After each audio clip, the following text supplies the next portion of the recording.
The air hung heavy with the scent of wood smoke and ancient secrets. The elders of Uyo huddled closer to the crackling fire. Above them, the forest canopy formed a tapestry of shadows against the fading light. One by one, their voices wove the legend of Ikpa, the hidden kingdom swallowed by the earth. "They say Ikpa held riches beyond measure," rasped old Edom, his voice a low rumble. But it was their wisdom that made them strong. His words hung in the air, heavy with warning and hope. The younger villagers leaned closer, captivated. The story of Ikpa was more than just a tale. It was a lifeline to their ancestors, a reminder of their hidden strength.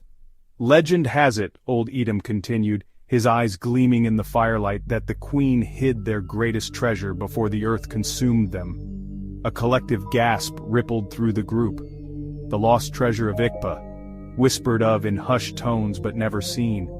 It was said to hold the key to the lost kingdom's wisdom and power. "But Ikpa is gone," a young voice interjected, laced with doubt. "Swallowed by the earth and time." Old Edom fixed his gaze on the young man, his eyes filled with a wisdom earned through seasons. "The earth remembers, child, and so do we."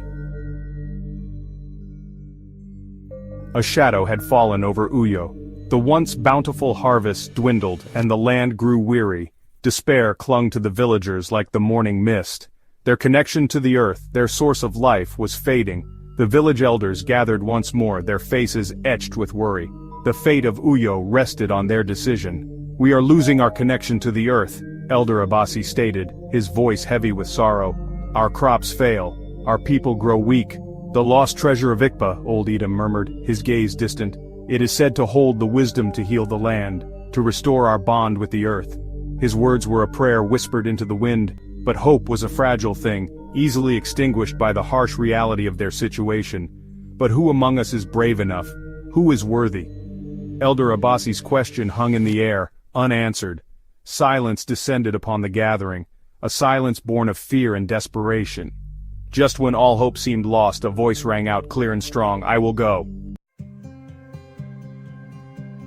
Ekaette stood before the elders, her chin held high, her eyes bright with determination. She was young, barely a woman, but her spirit burned with the fierce courage of a lioness protecting her pride. Ekaette had always felt a deep connection to the stories of her ancestors. "Ekaette," old Edom said, his voice filled with concern, "the journey is fraught with peril. The Forest of Whispers guards the path to Ikpa. Legends speak of trials that test the very soul." Ekaette met his gaze unflinchingly. "My heart beats with the spirit of our ancestors," she declared. "Theirs is the strength in my blood, the fire in my soul. I will not stand idly by while our village crumbles." Her words resonated through the gathering, igniting a spark of hope in their weary hearts. The elders, their faces etched with worry but also a glimmer of admiration, nodded their approval. Ekaette, armed with her unwavering spirit and the blessings of her ancestors, embarked on her perilous journey to find the lost treasure of Ikpa. The fate of Uyo rested on her slender shoulders. The Forest of Whispers lived up to its name.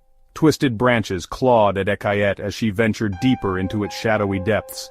Voices whispered on the wind, tempting her with doubt and despair. But Ekaette pressed on, her resolve fueled by the plight of her people. Her journey was fraught with danger. She faced the wrath of the river spirits, their fury echoing in the thunderous rapids. Yet, her courage never wavered. She outsmarted the mischievous forest sprites, their laughter echoing through the trees. Finally, she reached a clearing bathed in an ethereal light. Before her stood a towering ancient tree, its branches reaching towards the heavens. This was the Guardian, the last bastion between Ekaette and the lost kingdom of Ikpa. "You seek the wisdom of Ikpa," a voice boomed, resonating from the ancient tree. "But first you must prove yourself worthy." The Guardian tested her courage, her strength, her wisdom. Ekaette faced each challenge with unwavering resolve, her spirit unbroken. Finally, the ancient tree, its leaves rustling in approval, bowed before her. "You have proven your worth," the voice rumbled. "The path to Ikpa lies open." Ekaette descended into the heart of the earth, following the path revealed by the Guardian. The air grew heavy with the weight of ages, yet a sense of peace pervaded the space. Finally, she stood before a chamber of shimmering crystal. In the center lay a simple clay pot, unassuming yet radiating an aura of immense power. As Ekaette reached for the pot, a figure coalesced from the light. Regal and wise, the spirit of the Queen of Ikpa stood before her. "The true treasure," the Queen's spirit intoned, "is not riches, but unity and wisdom." Ekaette returned to Uyo with the clay pot and the Queen's message. The pot contained seeds imbued with the ancient wisdom of Ikpa. The villagers planted the seeds with renewed hope. The land responded with abundance. The lost treasure of Ikpa was a legacy of unity, wisdom, and connection to the earth.